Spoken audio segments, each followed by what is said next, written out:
Hi everyone, Kumar Dattatreyan here with the Meridian Point, and today we're joined by Ravneet Kaur, a leadership coach with over 20 years of experience spanning industries, technology, telecommunications, and more.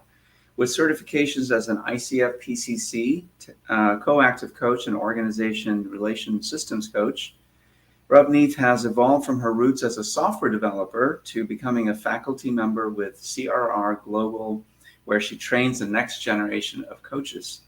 What makes our conversation particularly exciting is that Ravneet's passion is a project focused on bringing conflict management and team collaboration skills to school environments.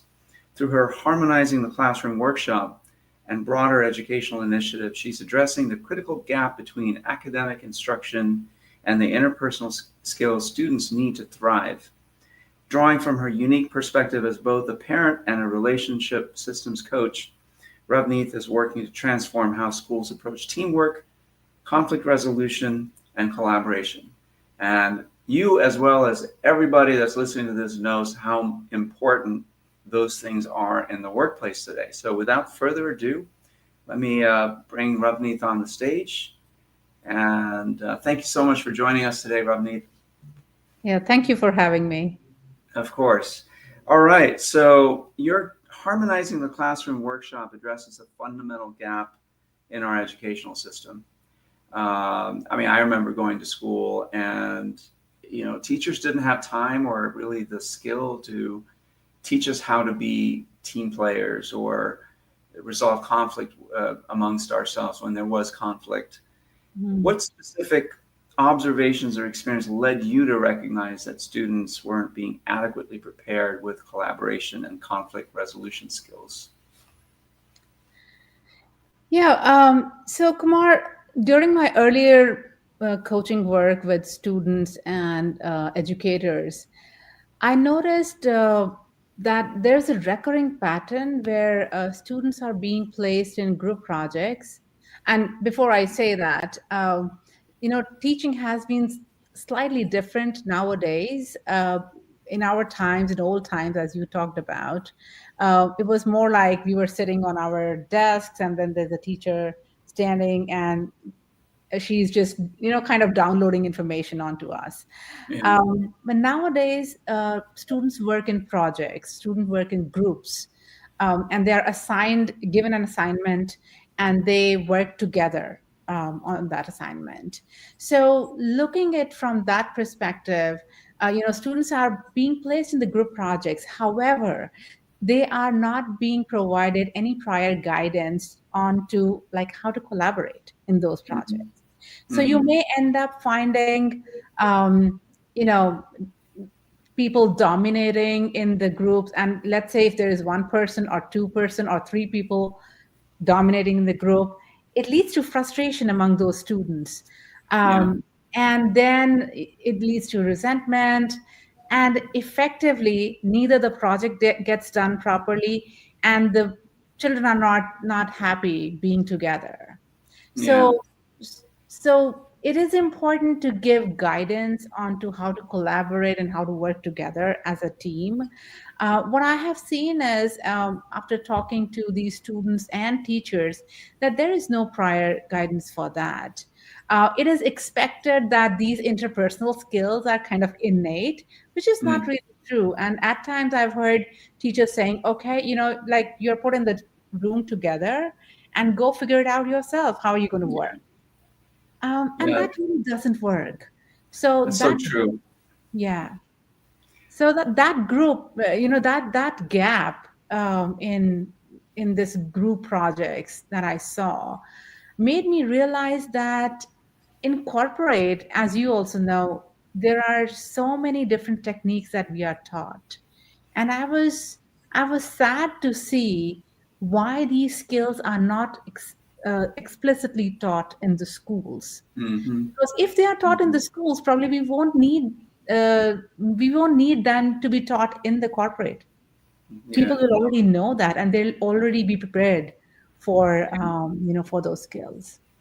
So That's a really good point that, in the corporate world, people come ill-equipped, out of college, out of, their schooling ill-equipped with the type of collaboration skills. Not all of them. There are some that are that have had a good experience in school or in college or whatever, because the teacher took special care to develop those types of skills in his or her classroom, but it's not something that is universally taught, right? And so you end up in a corporate environment where the workers are not really equipped to work in teams, and the culture may not support it anyway. But also in the corporate world, you have lots of training and uh, Right. coaching that's available that helps leaders and doers work better together. Conflict resolutions trainings and leadership training and facilitation training and so on and so forth. So I guess that's sort of what you're hoping for here in the classroom, right? Is to provide that type of education. Right.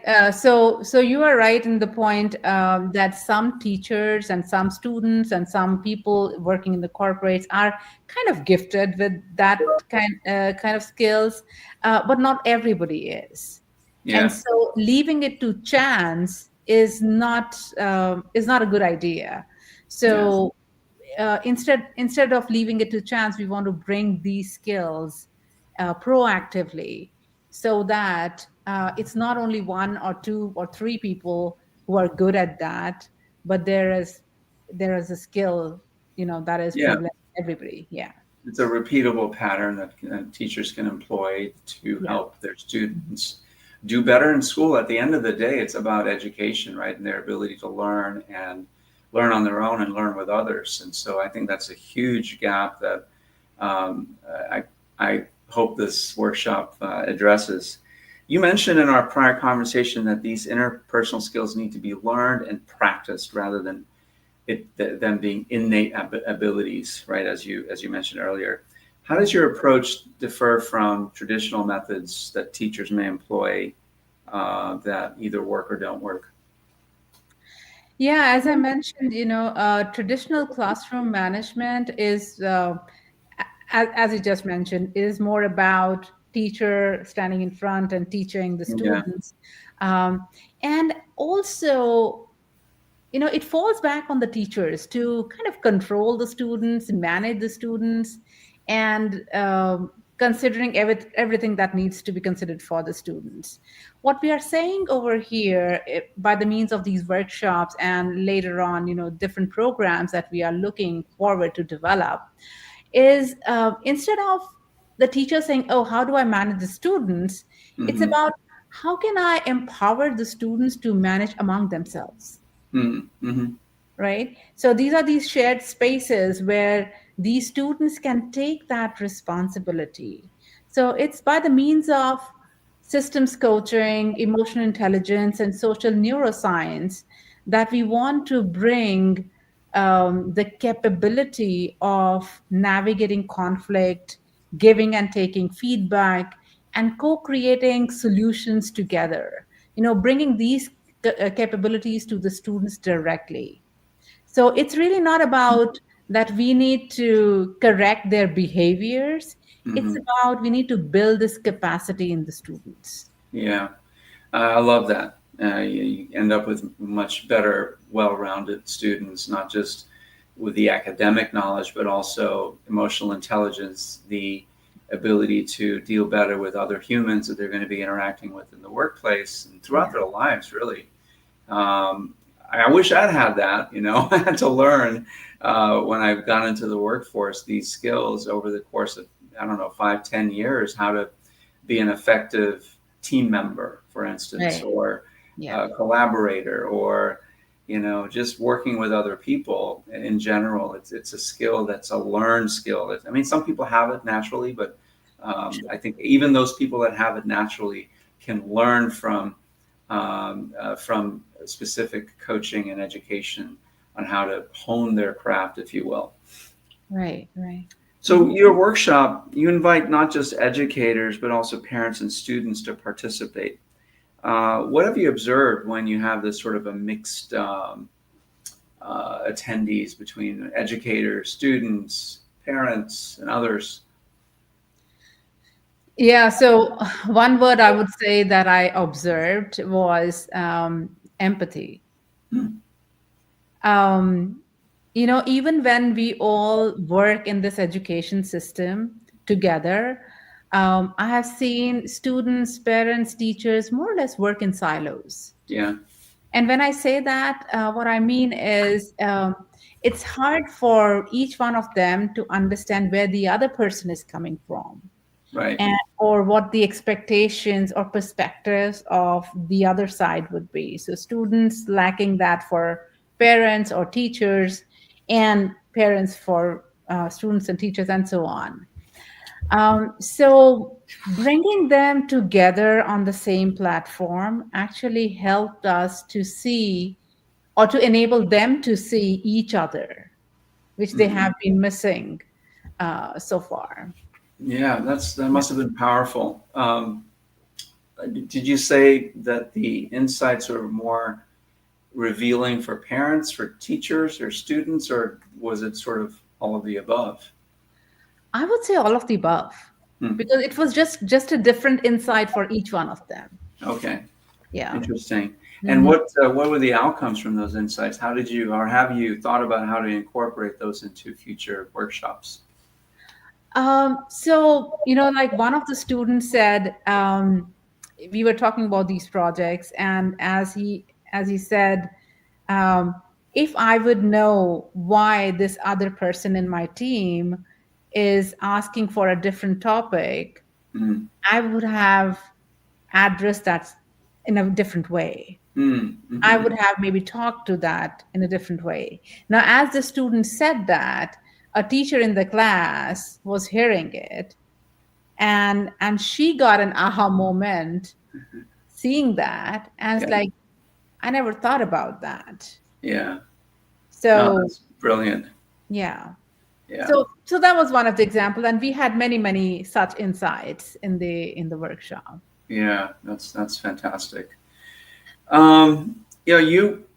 You have yourself bridged many different disciplines throughout your career. You started off as a software developer, and you're now into more leadership coaching. Through uh, the relationship system coaching discipline. You're a PCC. How did all of these experiences shape your approach to disrupting traditional educational models? Yeah, as if I talk about software engineering, it really taught me how to work collaboratively, Mm. because there's no way that you can develop a software individually. Hmm. We always worked in teams. It taught me collaboration. Yeah. Yeah.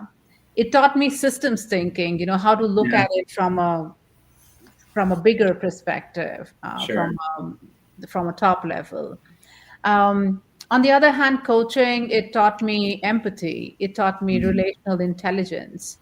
Um, it taught me how to actively listen and ask powerful, open-ended questions to make Mm. people think, to help them grow. And I think today our education needs both. Today, Yeah. if you go back to the students, and if you think about teaching them only maths and science, or I mean other subjects as well, Sure. um, from a content perspective, they have a lots of information on the internet, Hmm. and they can just learn all of that themselves. Sure. What they need today is more of this relational intelligence that I have been Hmm. mentioning. That's what they need the teachers for. Yeah. That's what they need their parents for, or I would say even school leadership and school counselors. Right. That's where they need help, or that's where they need guidance Mm. to help them grow. If it is, I'm not saying that they don't need to understand the content, but a lot of content they can actually get from different means. There's a huge Sure. amount of data and information present today. So, but this teaching them empathy, teaching them how to be together, to teaching them how to collaborate, and um, how to overcome working in silos. Hmm. This is what they need today, and this is what has what I have learned throughout. So that interdisciplinary perspective is very, very important today, because we need interdisciplinary thinkers today, Yeah. and so we need to model that. Yeah. I totally agree with you. Our society is becoming more and more fractured and more polarized, and educating kids from a young age to have empathy and to be able to resolve conflict in a meaningful and productive manner is a skill that we need more of, not less Oh of. yeah, oh yeah, definitely, definitely. Yeah. So that's great that you're embarking on this ambitious a project. You've noted in our prior conversations that teachers themselves often need coaching before they can effectively guide students through teamwork challenges. What have you learned about, and actually, before you answer that question, it would be good if you would explain to the audience, what is relation systems intelligence? Right. Yeah, so that may sound like a big word, but it's Yeah. as simple as saying, we are always in relationship. It could be a student-teacher relationship. It could be a student-student relationship. Yeah. And how do we navigate through those relationships?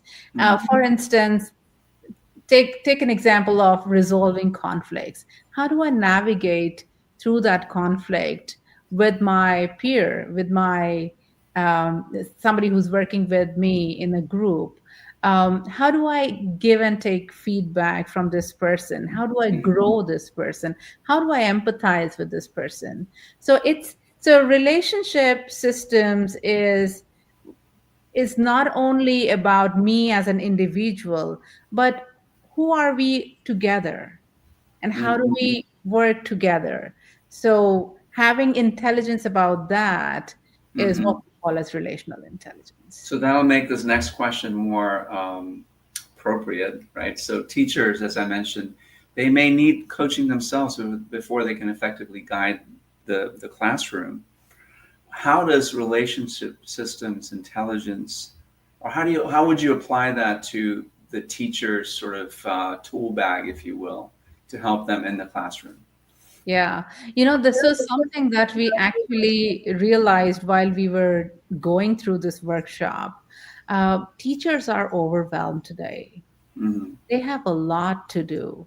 They Yeah. are considered to be content experts. They are considered to, emotionally support students when needed, and they're also required to manage the classrooms, um, and manage students, of course. And all of this without having an adequate training in facilitation and relational dynamics. Yeah. Just now I told you about a teacher telling the students, okay, I'm going to create these projects and these project groups, and go figure it out yourself Yeah. how you go work together. Yeah. Now, when she said that, I could imagine probably she herself was not given adequate training or of facilitation of these groups, or helping them to navigate through these challenges that they Mm-hmm. may face in the groups. So bringing that to the teachers first themselves is an important task. Mm. Yeah. And Uh, now, yeah. Go ahead, please. So so that is one part of it. So how can we empower them to bring that to their classrooms? At the same time, as you mentioned, they need coaching themselves, Mm-hmm. because, as I mentioned, they're overwhelmed themselves. Yeah. There's I feel sad about saying this, but there are also challenges, financial challenges, Mm. that we are seeing in our education system today, which Yeah. falls back on teachers. Yeah. Yeah. Yeah. So Sure. so given that those kind of challenges, we put on them another thing, that hey, go and coach the children. That's going to be too much for them. So, how do you see your workshop helping teachers be more effective with their students, or is it just going to be another thing that they have to sort of worry about or try to Yeah. learn? Yeah. So when I started coaching, learning coaching Yeah. myself, that brought a lot of changes in myself. Yeah. If I would be teaching empathy to my students, I kind of ended up learning a lot of that Yeah. myself. Right. And that's what I try to bring to the teachers as they will think about growing the students. Believe me, the first step to it is growing them, growing Yeah. themselves. I As you love that answer. Yeah, as you become active listener, you develop that patience. Yeah, I totally, completely resonate with that. Resonates with me and in my experience that as I, like you, I'm a facilitator. I'm an educator, but not in the classroom certainly, but corporate educator. And I find that every class that I teach, I learn something more about myself, not just about the people in the room, but I learn something more about me or how I can be better as an educator, facilitator. Yeah. And so I love your answer in that if teachers were given, not given, but empowered really with these skills, coaching skills, relationship intelligence building skills, empathy, having empathy for students' needs and so on, it's going to make them better educators. And it just becomes part of their persona, if you will. They don't have to think about it so much, right? Just like you and I, we go about our work with our clients, helping them through our coaching, through our facilitation.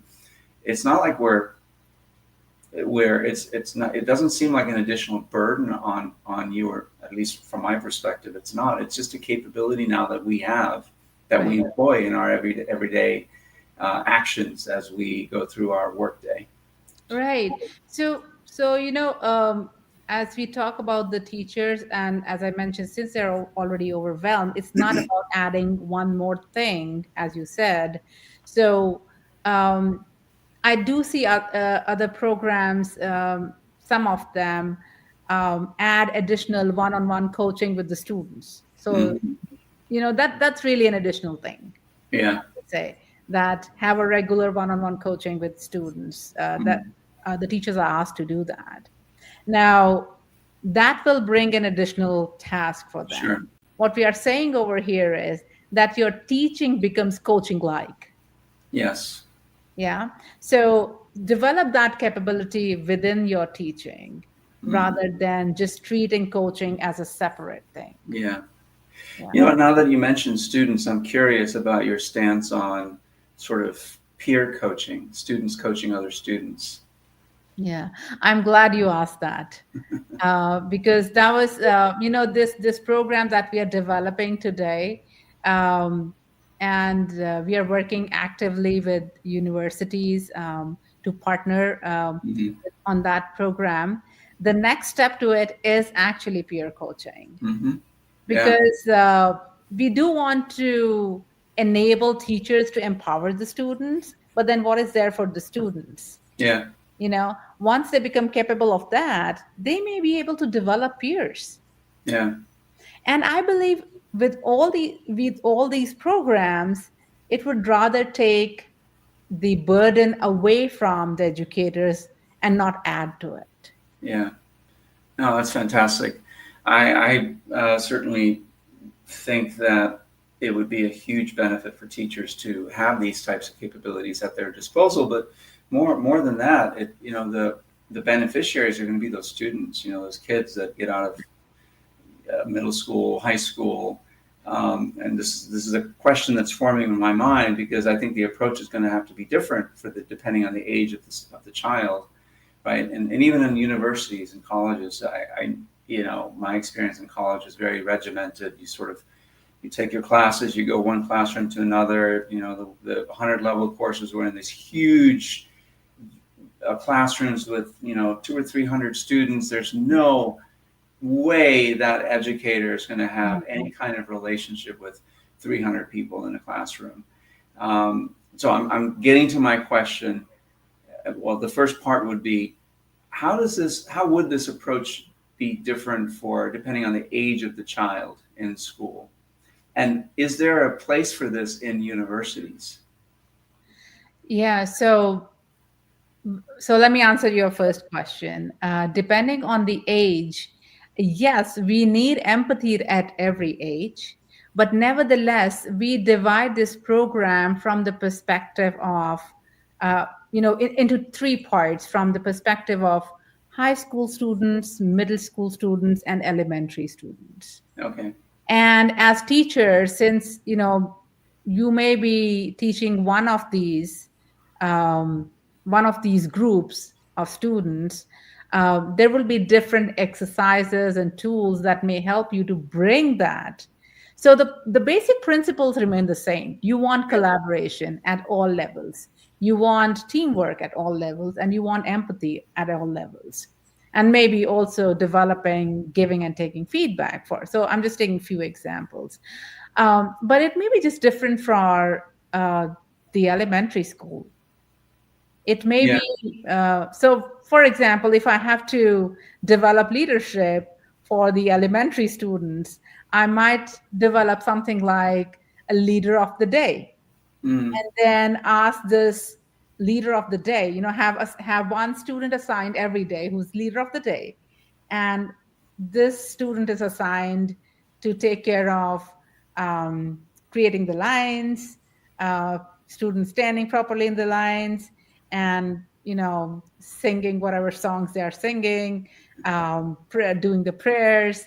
So that gives them kind of feeling of that responsibility of being the leader for that day, and Yeah. then change it next day. So that way they develop this capability. This is just one example.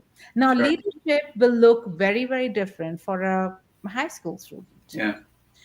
Yeah. So that may look like maybe facilitating a group discussion. Yeah.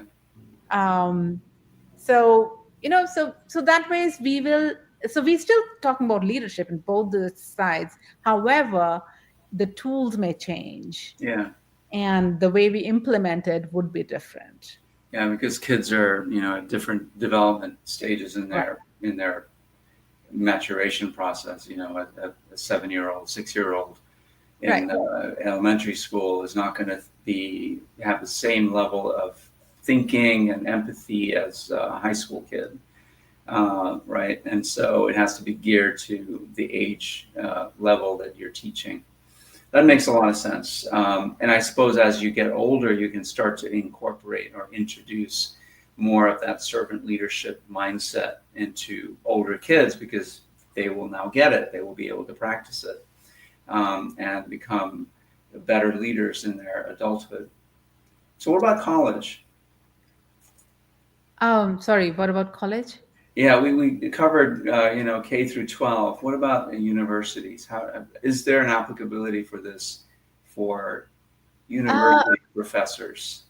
oh, that's a good question, and we're still exploring that part. Okay. The focus is right now on a lot on the schools. Yeah. And but I totally agree that that may be something that we will look into Yeah. as we develop further courses. I suppose it depends on the university, and some are, but it just seems that model is very factory oriented. I mean, school is too, K through 12 is as well, but universities are even more so. It feels like.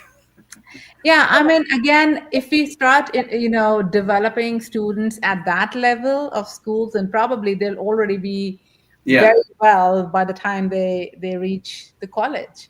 Yeah. They would have developed those skills already, and now it will be just developing further, developing advanced skills, maybe. But I'm wondering if there's a sort of a sharp contrast between their experience in school, where it was collaborative and they worked in groups, and you had an opportunity to develop those relationships, as you mentioned, and you get into college, and now you're in a 300 person classroom, and no real ability to form those types of relationships, Oh, that is so true. That is right? so true. And a basic difference that we see as students move from school to college. I mean, my son has just passed high school and he's going to Hmm. college. And the basic difference that I see is the amount of freedom that you get, Yeah. the amount of freedom, the amount of responsibility. You make your decisions. And what we are saying over here is we are trying to develop that at the school level itself in a Okay. very, very guarded place. We still want the students to make those decisions, Yeah. right? So building that capacity so that going to college is not a shock for them, which is I get. today in a lot of cases. Yeah. um, I do not know the statistics, but I have seen a lot of students not able to cope up as they move on to college Yeah. because Well, I mean, my it feels kids, like a shock to them. right? Both my kids were, the first year was a shock, where you had this more um, nurturing, I suppose, in comparison environment in Right, right. school. And this experience in college was totally different. You're on your own. You have a lot of freedom, but you got to figure a lot of things out. Yeah, yeah, So I yeah. see where you're getting at is if you can develop the types of skills that people need as they enter adulthood, and I would say college is sort of your first foray into adulthood. You're on your own. You got to figure things out on your own. You got to figure out when, how to prioritize what to study for when, the friends you keep, the relationships you build, and all of that. That this education that you receive in K through 12 should prepare you for that. Right. Yeah, Yeah, yeah, yeah. I love it. I mean, that's the idea, to prepare you for that, and then further, for the corporate, for your work. Yeah, So that's really the idea. Hmm. right. So in our current climate, the current administration with education funding being severely cut, or really the Department of Education being eliminated. I know. Yeah. Where do you see something like this, or how do you see something like this gaining traction? It's gaining traction slowly, I would Mhm. say. And you're right. With the current administration, we are really finding it hard to get the funding. Yeah. What we are trying to do at Center for Education, Coaching in Education, is we are trying to partner with universities, and it may be private universities, and we are we are starting this program, which is professional certification for coaching in education, Mm. and helping universities introduce this certification course as part of their curriculums. The students can take these certifications like electives when they are um, educating themselves, like at a graduate level or an undergraduate level, so that they can develop these skills when they are learning to teach, or when they are getting their certifications or their degrees. Yeah. So that's one way that we are trying to get to. Other ways, other places that we are trying to connect with are the schools themselves, Mhm. and it could be charter schools, private schools. um, so getting help from them. I'm thinking homeschooling communities could also benefit greatly from this, Homeschools, yes, yeah. So those as well. because they're already, the parents are quite involved in educating their kids, and they team up together, maybe to create a charter school, or just to team up with other parents to provide a rich environment for their kids. And that may be a place where this could be put to good use. Yeah, and so yeah, we are looking to work with homeschools as well, and also we are looking to start it as a standalone program, um, which is you know, working with ICF certifications. Yeah, So to get an affiliation from them will help us to run this program, as like you can do this certification for your PCC or ACC. That yeah, will help you to have a certification in ACC and PCC, um, having that credential. And absolutely. so as a teacher, you can show that I have that coaching capability. That will just Yeah, add on to your resume, as you apply for different positions, and so that's an additional skill that you can demonstrate. Yeah, that's That's beautiful. something additional we want to do. Yeah, I love that. I love that idea to sort of associate it brings more credibility to the certification as Right. well because it's been accredited by ICF or coactive coaching or whatever the institution might be, and it's part of a sort of a curriculum at a university where you get the certification to help Right. you maybe some credits or something like that. I don't know. Yeah. Seems like a really good way to go. All right, Yeah. we're getting towards the end of our time, and I want to just ask you some fun questions to probe into your background a little bit. Uh-huh. What's one skill you wish you learned in school that would have made your early career easier? Oh, okay. What skill? Um, well, I will say how to have hard conversations, crucial conversations, without really becoming defensive. Ah, okay. So you were probably like most people, you kind of shied away from conflicts. Like, no, Yeah, I don't I, want to get I into mean, that. I learned it now. I Yeah, know it now, but like you're saying, at that time, it would have been much beneficial, and I would have learned yeah, much faster if that was right. Okay. Favorite beverage: coffee, tea, or something else? coffee. Coffee. Okay. Uh, Very good. Um, Well, I was a software engineer. What else can you expect? Good point. My early career was in restaurants, and I used to run restaurants, and I don't know how many half full cups of coffee you would find running around the restaurant because I'd fill it, drink some, leave it, forget about it. It got cold, I get another one. Yeah, coffee for sure for me. What's the most surprising thing you've learned from working with teenagers on conflict resolution?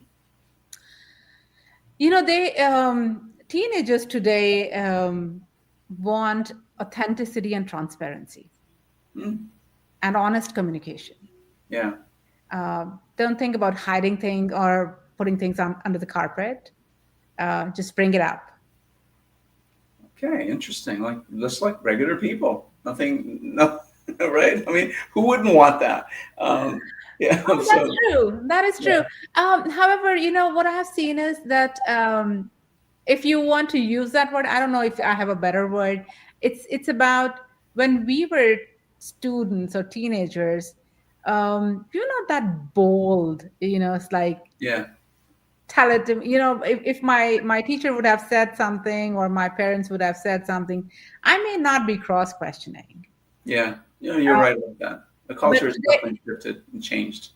yeah. So today's teenagers, they need to be satisfied with Yeah, what you're talking about. yeah, So give us the authentic information, give us honest conversation. yeah, Uh, that's what they want. yeah. I see the distinction because I'm thinking back to my teenage years, and it's a long, long time ago. So it's hard for me to really remember that far back. But you're right. Back then, I didn't really question authority as much. It's like, okay, whatever, I'll just do it, because I don't want conflict. Where you're right about today, kids today. I think of my niece is not a teenager anymore, but I remember when she was. Yeah. She was more mature than I think I was for sure when I Right. was that Right. age, and certainly my boys were more mature when they were teenagers than I was when I was a teenager. So I get your point. Yeah. Mhm. All right, one last question. What book or resources most influenced your thinking about educational transformation? Um, I would say the first one would be coactive leadership. Okay. Um, Coactive leadership really showed me a different kind of leadership, Yeah. a totally different kind of leadership where you involve people and the Mm, different dimensions to it. If you get an opportunity, do read it. Uh, they do have a course. I'm not yeah. asking you to do that, but yeah, it's a very good book. Proactive Uh, leadership. Okay. um, and then there are other books like The Fifth Discipline from Peter Hmm. Senge, Yeah. this Love that book. Five Dysfunctions of a Team Yeah. by Patrick Lencioni. Those are some of the books that I would say I have influenced. Yeah, I'd say that all those, I haven't read Coactive Leadership, but the other two I have read, and certainly very applicable to educational contexts, Right. right? So, yeah. All right, I lied. I have one more question. Yeah. What's a moment of breakthrough you witness when a student grasps how to collaborate effectively? Um, I have shared that already with you, and I don't think that was really deciding or defining moment for me when when the student said, um, "Oh, if I would know why Mm, this colleague is the student is telling me to take right. another topic, I would have seen that as different." Yeah, you Yeah, did share that. so that kind of told me they don't understand empathy, Yeah. because we today are like our education system is too much individualistic, Yes. that we are so self-centered. Yeah. um yeah, and that was really a breakthrough from me. I mean, as much it was for this other teacher, Right. it was also for me as a trainer or as facilitator of that Yeah. It's workshop. a great example. Yeah. Thank you so much. So, is there anything that I haven't asked you that you'd like to share? No, I think this was good. Just want to share that um, we have started this organization with the name Center for Coaching and Education, and we look forward to um, work with different universities and schools as partners, and to help us. We can't do it alone. We Yeah. cannot do it alone. We definitely need others to help us develop this future.